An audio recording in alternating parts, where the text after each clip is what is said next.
Good morning. Good morning. We're all busy talking, Glenn. Good morning. Welcome to the LeGrand Seventh Adventist Church. What a beautiful day. Summer has finally arrived. I was reading in Habakkuk, and in the time we live today, I thought this was a powerful message. This is Habakkuk's prayer. He sung this prayer. He says, I have heard all about you, Lord, and I am filled with awe by the amazing things you have done. Shouldn't we be in awe of what God has done for us, not only as a church, but in our own lives? At this time of deep need, do we have a deep need as a nation, as personally? It says, at this time of deep need, begin again to help us, as you did in years gone by. Show us your power to save us, and in your anger, remember your mercy. Wow, what a message.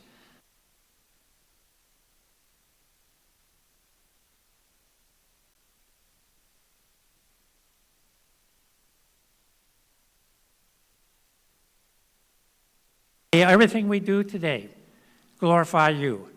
And we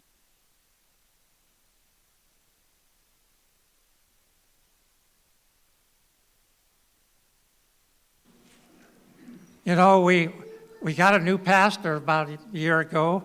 Well, we haven't seen him much, right?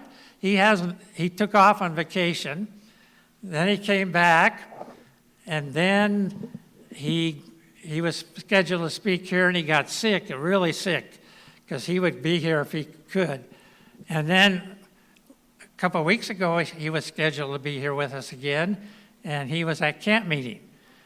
So we seemed to, and then this last week, he's been they had a pastor conference, thousands of Adventists, I think they were in Kentucky, so that's where he's at today. He hopes to be back by Monday. And next Sabbath, he should be here. So praise the Lord. We can get reacquainted again. So he'll be here. And Monday, and for Monday night, so we have a church business meeting. That means everyone's invited to come. We'll be over at the school fellowship hall at 6:30. So we hope you can come. We're going to be talking about the budget for next year and some other items.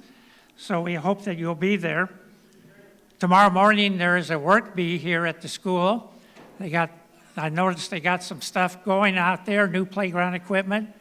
Hopefully you can come and help at 8 a.m. We got some early birds here on Sunday. Next Sabbath, we will have a all-church potluck after church. Hope that you can bring some food. And also, about 3 weekends from now, we'll be not meeting here, but meeting out at the 4-H camp out in off Hunter Road. We were just out there yesterday checking it out, Barb and Dan and Judith and I. It's a beautiful place, and in our updates, we've given you some ideas about if you need cabins, or you can park your RV or bring a tent or come for just a day, but it will start Friday evening. We have a menu. We're going to be providing food. It's for Friday night, and then Sabbath, 3 meals, and Sunday morning. So if you'd like to come, we hope you come. And if you'd like a place to stay, let me know. Either text me, email me, or talk to me personally, and we'll get you a cabin. And it's a beautiful spot. You're kind of in this area, but when you go there, you're surrounded by all these trees, and it's like you're out in the wilderness somewhere. It's a beautiful place. So we hope that you'll join us there. We'll have our services Friday night, and we'll also hope to do a field trip in the afternoon, going out to a place that's really neat, that's close by. So we hope that you will be able to come and join us there. Dan, did you want to say something? Okay, right now or? Okay. Well, why don't you come and do that right now, Dan? Good morning. We're excited about some of the opportunities to give our children over here at the school more play activities. We have one of these park grade structures where you slide and go through all kinds of stuff. We've got the ground prepared, the holes dug. So tomorrow morning, starting at 8 o'clock, we're looking for a few guys that know how to turn a wrench or run a garden hose or a shovel. We're going to be putting concrete in some holes. The holes are already dug. So we just have to get everything bolted right in place and then put these really light concrete sacks. How much do those things weigh, by the way? I don't know. 80 pounds? Oh, I was going to tell them 35. So anyway, yeah, there's a little lifting to do there. But other than that, I think it's going to be pretty easy. We're looking for about 3 or 4 volunteers to come help us. We have about 4 or 5 so far. But we could use a couple, 3 more tomorrow morning, 8 o'clock, right over here. Thank you. Thank you. My wife and I, well, let me back up. Our speaker today is Sean Dresen. And over the last couple of years, he's spoken here many times. And I wondered, just maybe people didn't know too much about you. You just come and speak, But Sean is a retired pastor and chaplain. He pastored in Idaho, right, both southern and northern part of the state. And you also pastored in Detroit, Michigan. Wow, that's quite a change from the West. And you were a chaplain in Florida, right? So you've been around. And he retired here. And now he's kind of working again. He's a hospice chaplain, which is a tough, tough job. But Sean's the right man for that. So we appreciate him. I really appreciate him. I get together with him time to time, and he gives me good counsel. So he's a blessing to me. And so we welcome him again back to our pulpit today. My wife and I just got back this week. We've been down in Southern Oregon on a Maranatha project. Now, some of you may not know what Maranatha International is, but it's an organization that's not under the umbrella of the church, but it's an independent one. But they have, over the years, have built thousands of churches and schools around the world. Originally, it was only outside the United States. And they have built these churches and these schools with pretty much volunteers. They have some paid staff, but almost all all these projects are put together, and the work is done by volunteers. And many of the volunteers are older people, retired people. They do have some projects that are just geared for teenagers or younger people, and younger people can come, but they have to work. And so it's hard for them to get away for a week or two. Most of the projects are either 1 week or 2 weeks long. And my wife and I have been on 4 of them, and we just got back from one. In fact, I have some slides, few slides here to show you what we were doing. Milo Academy is located in Southern Oregon. It's actually, I went to school there 1 year, my senior year of high school. It's a boarding school for students in grades 9 to 12, and this is the campus. It's on 400 acres. It's 18 miles east of Canyonville, Oregon, if you know where Canyonville is, between Grants Pass and Roseburg. And that's the church surrounded by hills. Now, this is the project, the people that came for the project. The next slide.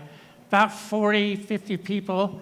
Notice most of them are on the older side, but we have some young people, that family in the front with the 2 little children. They came from Loma Linda area.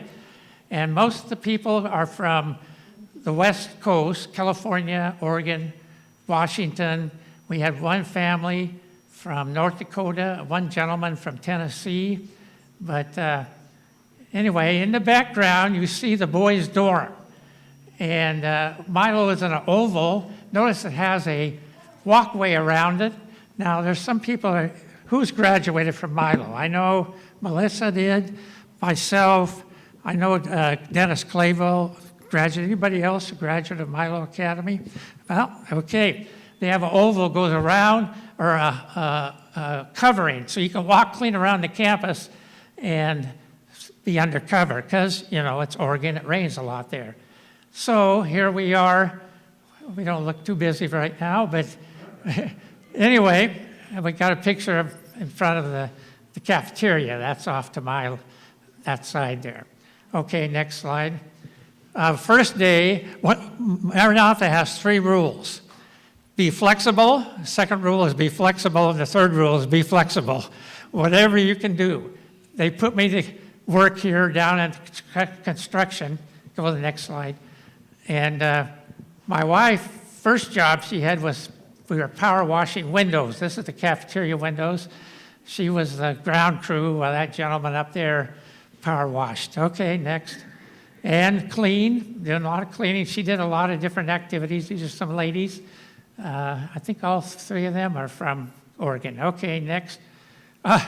One of the jobs, when I went to Milo, I had been trained in a bakery, and so I went to work in their bakery as a senior, did all their baking, and that word got out somehow, and so now every time I go on a project, I have to make cinnamon rolls and bread for the people. And here I am, working in the same spot I worked in 1963, same table, some of the same equipment probably too. And so, you know, it brings back old memories to go in there and work. Okay. This was one of the tables that probably had never been worked. It was greasy, slimy, whatever. And my wife got on this gentleman here and said, hey, let's clean that up. And so here he is, sanding it off, cleaning it all up, one of the tables in the kitchen, okay? And like here, we had rain problems. And so, you know, we had several days of rain, okay? These ladies are going around filling the baskets, okay? And they were our snack ladies. About a mile from the main campus is on the river there, the Umpqua River. They have these cabins, and that was one of the jobs, is restoring. Last year, they completely remodeled inside that cabin, the Maranatha group. Okay, next. Here is a new one that they framed up last year, and this year they're finishing it off. These gentlemen, the person in front there is a retired pastor. And this gentleman here used to live in LeGrand, Oregon. Anybody recognize him? I'm trying to remember his name. I can't right off the top of my head, but he always talks about LeGrand. Okay. And we had one grandson, and one of the gentlemen came with him, okay? Put him to work.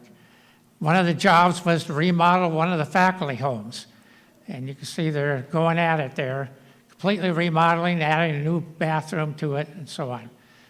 Okay? We always have worship in the morning and in the evening. And most of the time, it's people's personal testimonies of why they're there. And it's a real spiritual blessing. Not only you work hard, but you really come away revived spiritually, okay? And one Sabbath, we took a prayer walk around the oval. Every building we stopped and prayed for what would be happening in there, who would be teaching, and so on and so forth. It was pretty powerful. Okay, well, that's one way we got around there. We stayed in our motorhome. A lot of people stayed in the dorm. Okay, my wife did a lot of landscaping for him. Now, this was my crew. Our job was to paint the outside of the dorm. We put about 75 gallons of paint on that dorm. And so here we are getting ready for a day's work, okay? We had 3 lifts going up. Notice the color it is now, and we'll see some pictures of it later. Okay, go. And this is spraying here. My job is down there below is to keep the hoses clean, keep the paint in the, always filled with all the paint so they didn't have to come down, and everything I could do to keep them up there. Okay? Here we are. This is one of the most difficult. Myself and Gary, who's from California, is taping off the windows. And there are lots of windows to tape. Okay, there we are. Here we're painting. Some ladies are painting the trim after we got through painting. You can see over here a finished section. of what it looks like when it's finally completed. It really did spiff up the dorm, okay? And here we are spraying more paint on, okay? I sat down on a job for a minute. Okay, and this is more as we're getting finished here. Yeah, so anyway, a lot of paint. Okay, go ahead. I think, is that the last slide or is there another one? Yeah, okay. Well, it was a lot of work. We worked 8 hours a day. You wonder how I can do it. Every time I go down there, I say, how can I work 8 hours a day, physical labor? But you do it, and the Lord provides. And so it was a real blessing, and we hope to go on more in the future. Hopefully some of you will be able to take advantage of it. Anybody can go. All you have to do is sign up. They have the projects all listed right now. A new project just started up at Upper Columbia Academy. There's continually going. And a couple of people were headed for Peru for a project down there. And so it gets in your blood. And so hopefully someday some of you will be able to be involved. Okay, it's time now for our children's story. And so we'd like the youngsters, the few we have here, to get out and get some money for our church and for our school. And Arla has our children's story this morning.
Did I do it? Oh, I did. Okay.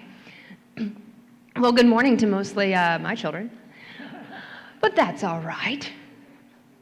Where's Caden? Hey, you're not too cool. Come up here. All right. Okay, go sit down. All right. Well, even my kids don't really know how to do this. So, what is this? A camera. You guys know I take a lot of pictures, right? Like, do you know, can you count to 100? Yeah. Can you count to 1,000? No. So last year, pictures that I gave to somebody else, I took 25,000 pictures. Whoa. So those aren't the photos that I threw away. Those were the photos I kept and I gave to someone else. 25,000 pictures. Can you imagine that? A lot of pictures. So I use this. This is my tool. This is my tool belt. Okay, so let's go with Jamie Ray. Come here. Can you take a picture for me? Yeah. Thanks. So she turned it on. She took the lens cap off. Oh, she knows what she's doing. Okay. She's looking at the video or the back screen, and it looks kind of dark to her. She's looking in the front, looking in the back. Did it work? No, it's too dark. Do you need me to smile? I couldn't even see through the camera. Why not? It's dark. It's way too dark. Well, how do you fix it? You turn the flash on. Okay, look for the flash. There's no place. So cameras like that don't have flashes. You want someone else to try? What do you guys? So here's the photo that she took.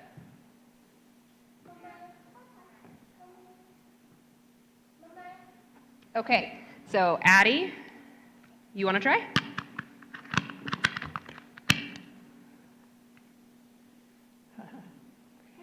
It is kind of heavy. So Addie's trying to figure out how to turn it on.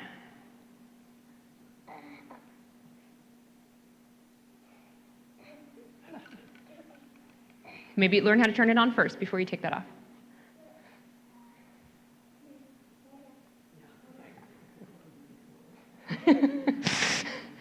Okay, we'll give you a couple minutes and then we're going to let someone else try.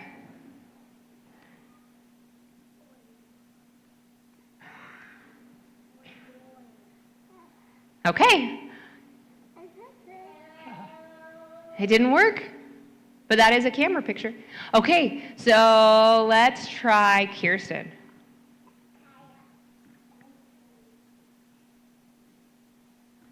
So each of them are starting with the camera exactly the same. So we've got it on and we've got the lens off. Now she's looking in the viewfinder. What do you find out? Too dark. How would you fix that?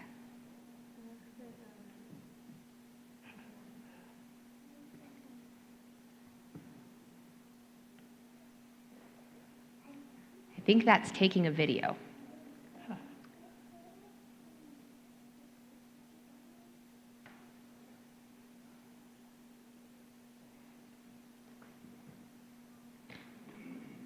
Do you see me? Okay, take that picture.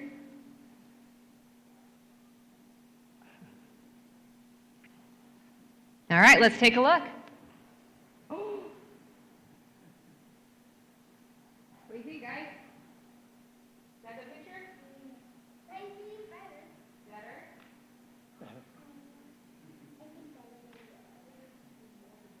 Okay. None of you can see, but I'm in the picture. It was just black with some windows in the background. Okay, so now I'm going to try something.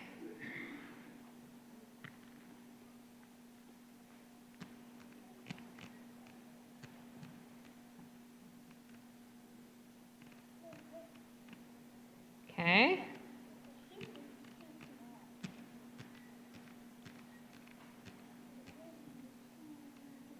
So I'm going to take a, you're volunteering for this picture. Smile. Smile. All right. What do you think of that? Is that what you think? Better? Okay. So what you guys faced was what? Was it kind of a problem? I handed you a camera and it was a problem, right? So we're going to read a book really quick.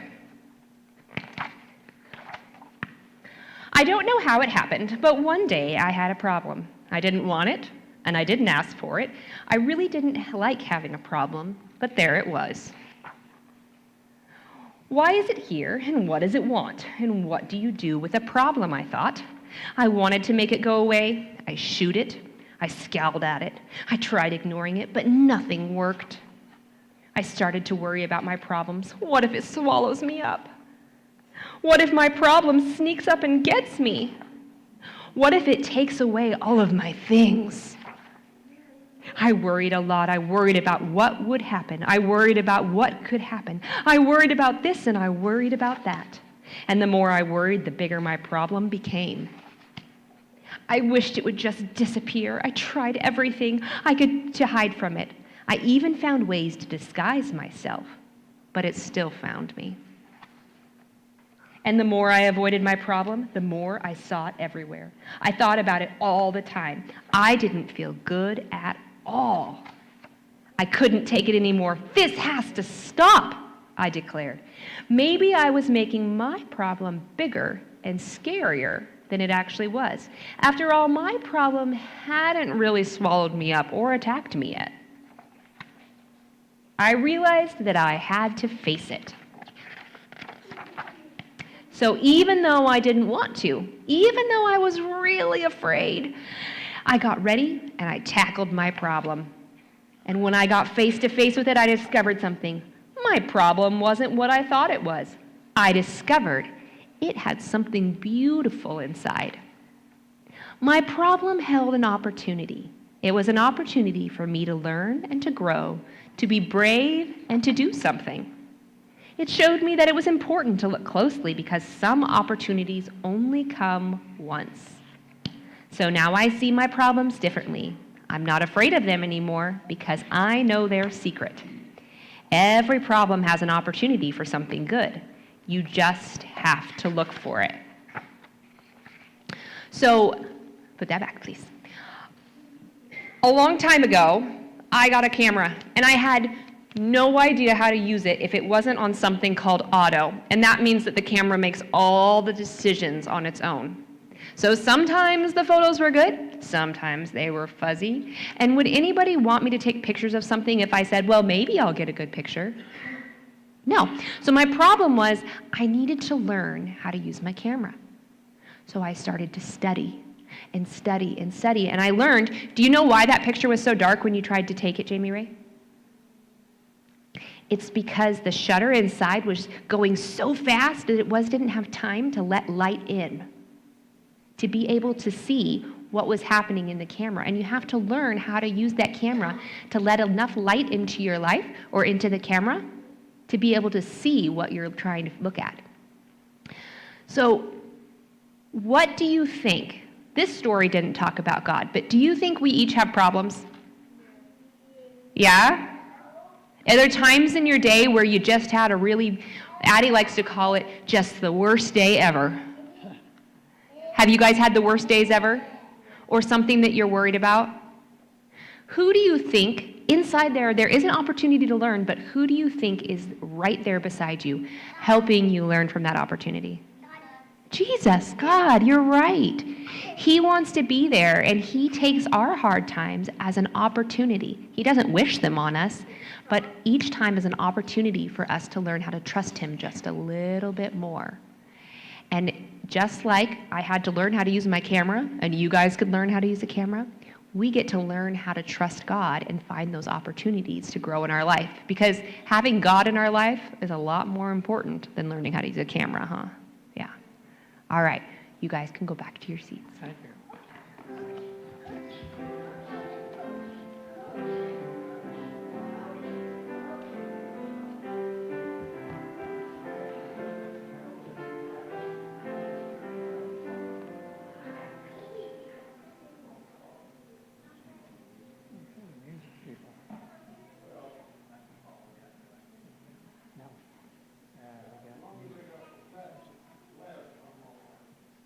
And prayer and scripture.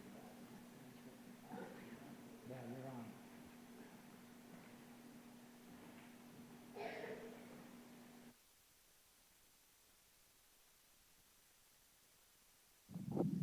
Is my mic on yet? Okay, there we go.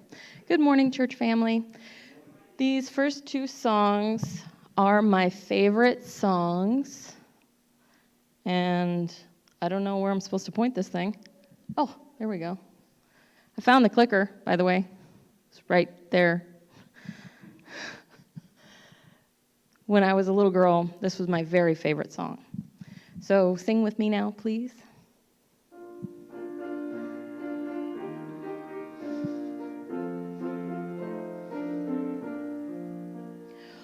Would you be free from this burden of sin There's power in the blood, power in the blood. Would your evil a victory win? There's wonderful power in the blood. There is power, power, wonder-working power in the blood of the Lamb. There is power, power, wonder-working power in the precious blood of the Lamb. Would you be free from your passion and pride? There's power in the blood, power in the blood. We'll come to a cleansing to Calvary's tide. There's wonderful power in the blood. There is power, power, wonder-working power in the blood of the Lamb. There is power, power, wonder-working power in the precious blood of the Lamb. Would you do service for Jesus, your King? There's power in the blood, power in the blood. Would you his praises to sing? There's wonderful power in the blood. There is power, power, wonder-working power in the blood of the Lamb. There is power, power, wonder-working power in the precious blood of the Lamb. That's my favorite song when I was 6.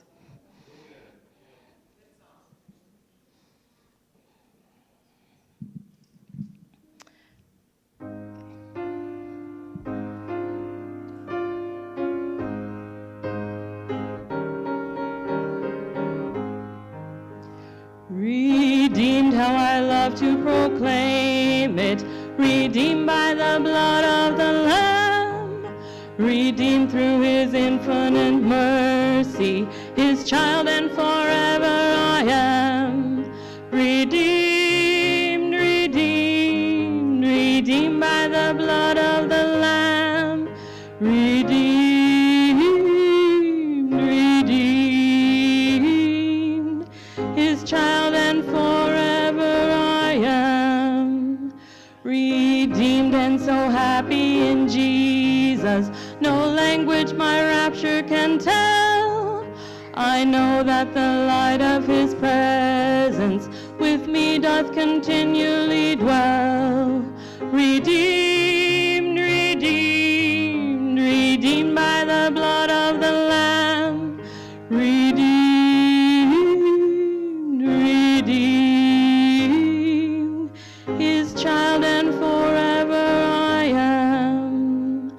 I know there's a crown that is waiting in yonder bright mansion for me, and soon with the saints made perfect, at home with the Lord I shall be.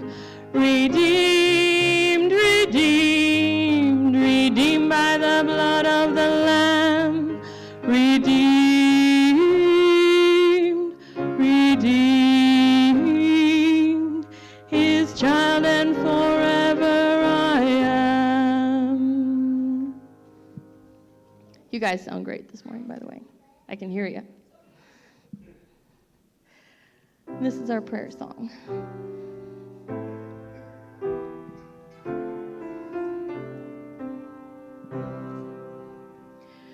In my life, Lord, be glorified, be glorified. In my life, Lord, be glorified today. In your church, Lord, be glorified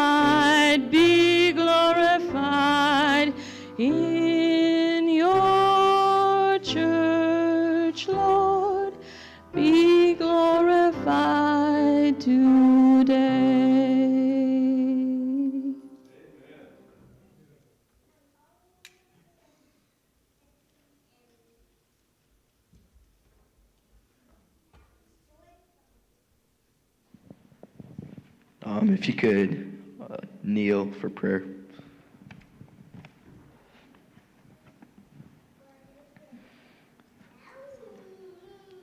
Dear Heavenly Father, Lord, thank you for this wonderful Sabbath day that you've created. Lord, please help everyone here that came to church today and everyone else to stay safe through the rest of the week. And Lord, please be with the leaders of our church and our nation. Please be with the little friends in our school. Help them to stay safe and healthy. Lord, please help with the continuing healing of Linda, Carolyn, Aura, the Francis, John and Lavira, Tammy and Dale, and Jordan. Please be with the recovery and rehab for Terry Robinson's hip surgery. Be with Carissa Cardwell with her health issues, and the Underground Oasis, and help them to stay going strong.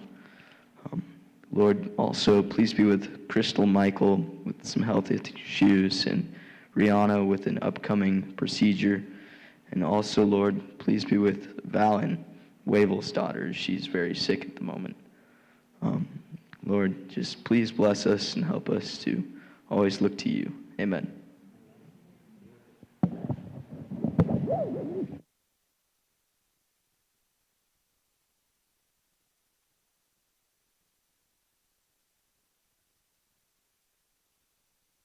Today is found in Mark 5:22-29.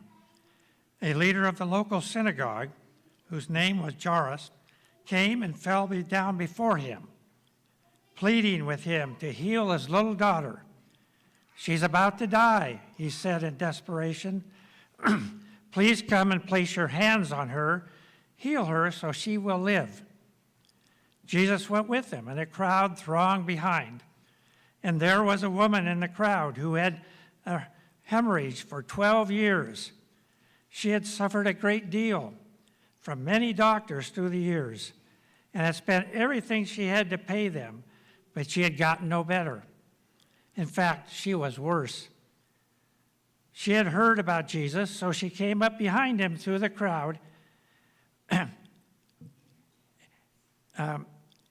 and touched the fringe of his robe, for she thought to herself, "If I can just touch his clothing, I will be healed." Immediately the bleeding stopped, and she could feel that she had been healed.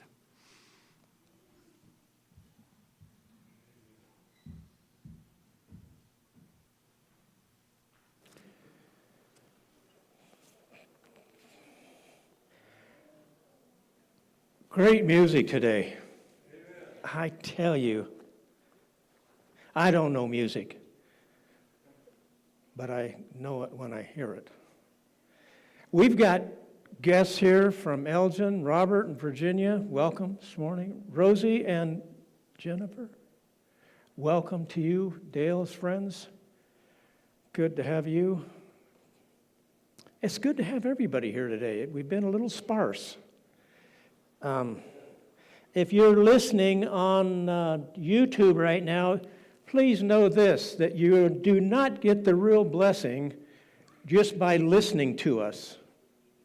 You get a blessing by coming and touching us and feeling us and hugging us. You can't get that from YouTube, although you can work at it. Now, most of you perhaps know this, but Mark was the first gospel written.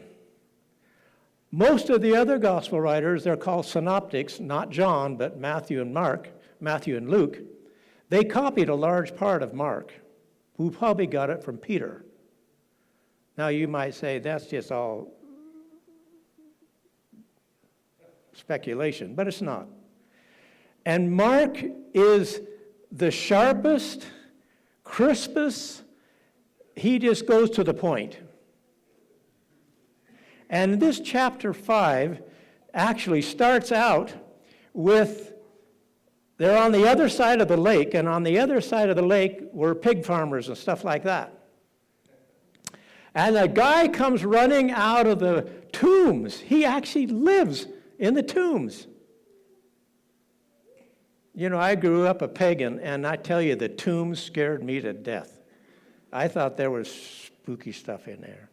So this guy comes running down. He's naked, and he's got partial handcuffs. We've got a policeman here that knows what that's about. Chains, and they would chain him to big tombstones, and he would break free and come yelling out and screaming and just scaring the wits out of the neighbors.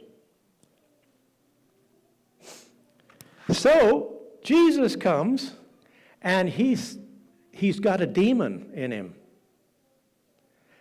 And he comes running down, and he falls at Jesus' feet. Now, this story is going to pick up another guy that's going to fall at Jesus' feet, totally opposite this guy.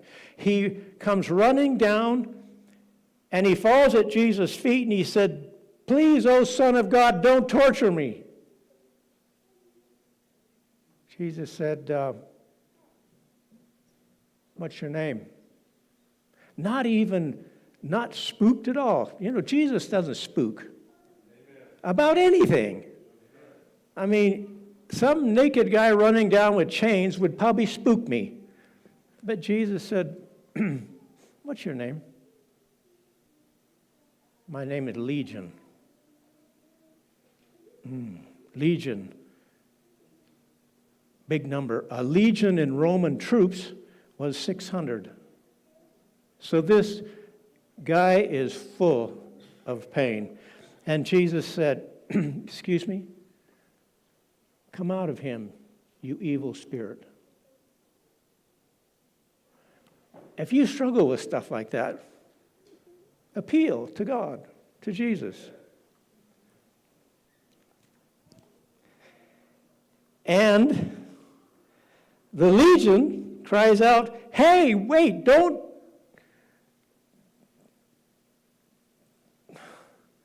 And there's a herd of 2,000 pigs. Now, folks, Mark just captures this whole story. There's a herd of 2,000 pigs, and Jesus sends the demons into those pigs. And they go running off a cliff. Now, this story, I didn't make this up. They go running off this cliff, and the people around there say, "Well, come on, that's our livelihood. We're pig farmers."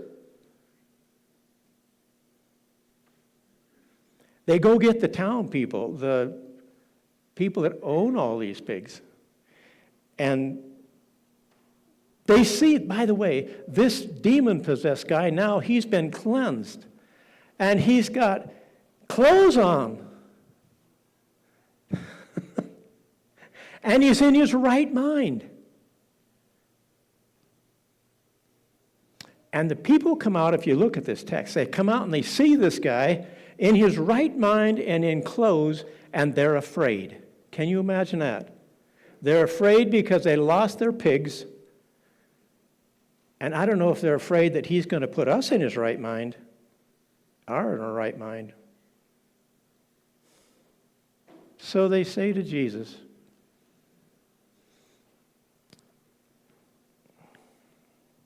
"You need to go.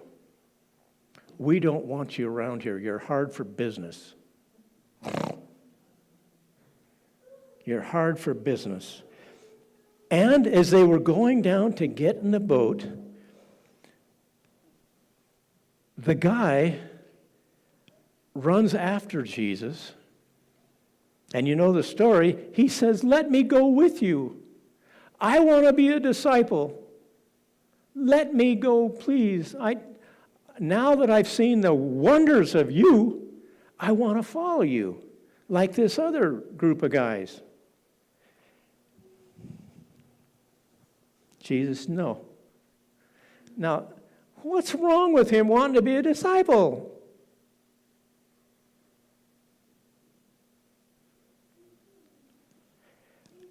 In Jesus' mind, here's what's wrong. Because you've got a story to tell. And you need to tell your story. And he sends him around to these 10 decapolis, they call it. Deca is a Greek word for 10. Decapolis city, these 10 little burgs, you go tell, what's it say? What great things the Lord has done for you.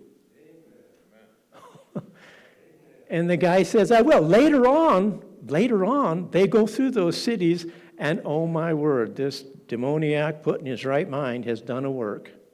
You can do a work too. It doesn't matter what your past is. It doesn't matter how much smoke you've blown or whatever. Frankly, it doesn't matter.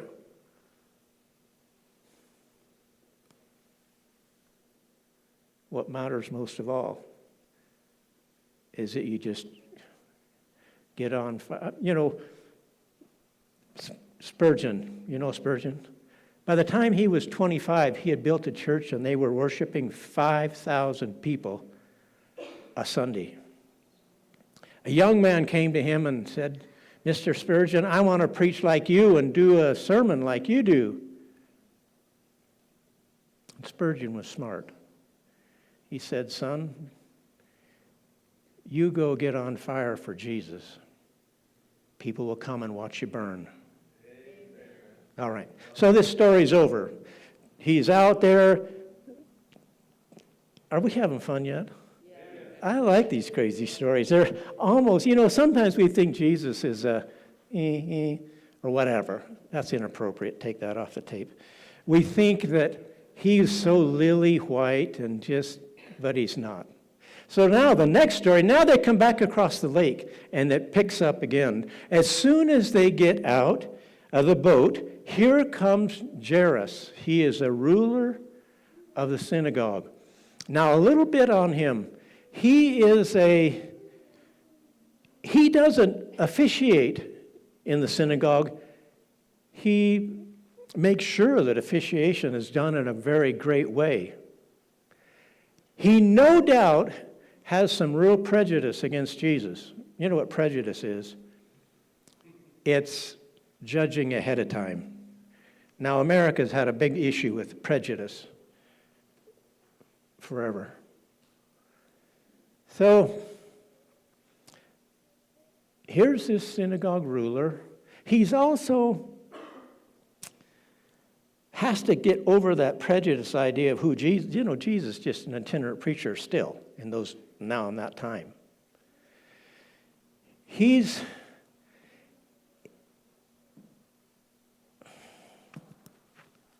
But he's got a problem. He's got a daughter, like one of these beautiful little girls up front today, that is at death's door. In Greek, she's dying, imminent. And his pride tells him, I'm not going to him. His friends tell him, don't. You're a synagogue ruler. You don't mess up with that. But huge crowds are following him. So this ruler, Jairus, he just bites the bullet. You know what? I don't know if any of you struggle with coming to Jesus, but this guy struggled. But it's my daughter, and I'm willing to fall on my face in front of him if that's what it takes. That's the story. I mean, don't let pride hold you back, and don't let prejudice hold you back. Go. Go. So, he comes to Jesus and says, my daughter is on the point of death. She's dying. Will you come? And Jesus, of course, says, let's do it. Let's go. Well, they head out, and here comes this most stunning woman. She has an issue of blood for 12 years. Now, this little girl, in verse 43 of 5 says she's 12. This little girl's 12. And in Jewish lore, a girl 12 and one day became called a woman, believe it or not. So she's in the... Anyway.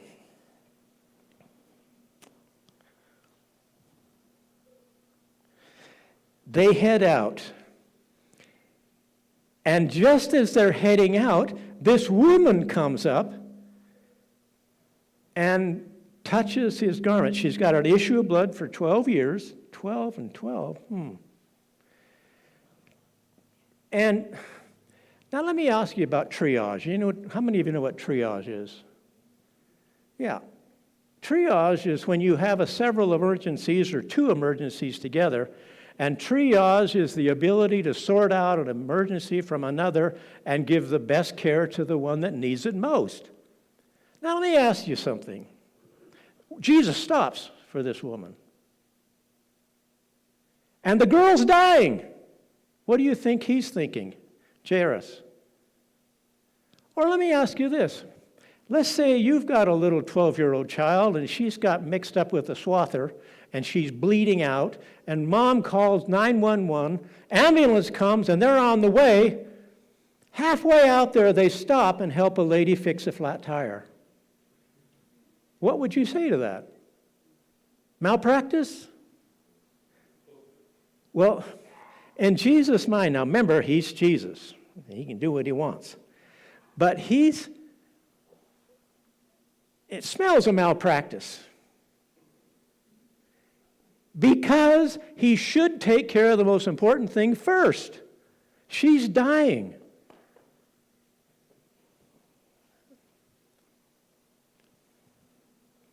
But this discussion, she touches Jesus and she's healed. And Jesus doesn't say, hey, hold on, sister, I'll be back. You've been working with this issue for 12 years. It's not going to hurt you to wait a little more. Right? But he doesn't. He stops and he says to the crowd, who touched me? And Jairus is probably just, oh man, come on, dude. Yeah, come on. Who touched me? And in the Greek it says, he waited. Nobody fessed up. Nobody came up and said, that's me. And finally, the tension got so great that this woman was forced out of the crowd. And she says, I'm the guilty one. It's my problem. And now you think, that took a lot of courage for this lady to come out and confess. Because the issue of blood could have been for many other reasons. But she's healed. She's healed. And what's interesting about this story, the disciples we're roaring down the home stretch here. The disciples are so out of touch with the situation. They actually say to Jesus, why do you say, who touched me? Don't you know? We're in a huge crowd of people. You've been jostled and you say, who touched you? It's almost sarcastic. What a dumb question, Jesus. He said, well, we'll see about that. She's healed. She is healed. Why does he ask her to come out of that crowd with an issue of blood? There was a lot of superstition for once in those days, and Jesus didn't want to help her to think that this was about superstition. It wasn't. This is about real faith. And you exercised it, and I honored it. Don't you love that? So, well, this thing is going to go from bad to worse. People from Jairus' house now say, you know, she's dead. She's dead. Don't bother the teacher anymore. And it's a question for you and me. Why did Jesus wait like that?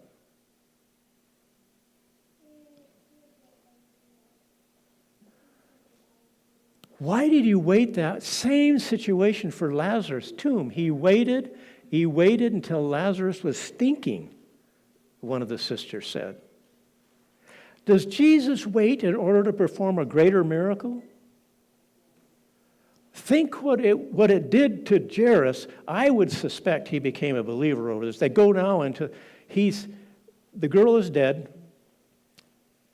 Jesus says to Jairus, don't, you still have faith, trust me on this one.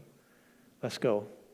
And they go up in the room, and the place, mourners are everywhere. I don't know if you know, been around Jewish mourners in Israel. It's just a loud cacophony of everything. So they go in the room. He takes Peter, James, and John. The other three, and Jairus, these three were the only one on the transfiguration. Remember? So go out. All the rest of them go out. And he leans over this little girl in Aramaic, and he says, Tabitha Kumi, which is a term for little girl, come up. And it's a tear-jerking thing because she comes up. And Jairus is just beside himself. Can you believe it?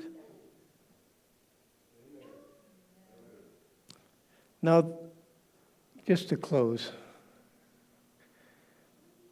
you've probably lost things, lost very important things. And you wonder, why did this happen? I was called the other day, last week. A call come in and said, Dad is dying, would you come? He needs to be anointed. He's Catholic. They want to anoint him before he dies. So I go running over there and anoint him. He's comatose now. And I anoint him. I kid you not. His eyes flash open. And there's 4 daughters in there, and they go, Dad! Dad! It's amazing. Why did Jesus wait for Jairus' daughter? Frankly, part of it is raising a daughter from the dead is much more powerful than just healing a daughter. Yeah? Raising Lazarus from the dead was more important than healing him. And remember, Jesus is, I want to say fighting for his life, but he wasn't. But at the same time, he's really trying to get a mission and attraction so his disciples can carry on. And these miracles are very, very important. And your faith is very, very important. Your faith is very, very important.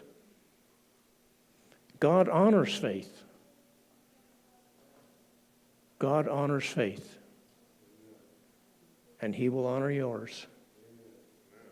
That's it for now. Let's bow our heads as we close. Father in heaven, we are excited about you because you are not dead in the tomb. You are alive forevermore. And you ever live to make intercession for those. We don't have to prove ourselves to you. You have proven yourself to us. We don't have to be good enough to be saved. You were good enough in our place. And Lord God Almighty, every person within the hearing of our voice, may they take you serious and be saved at last. That's it for now in Jesus' name. Amen.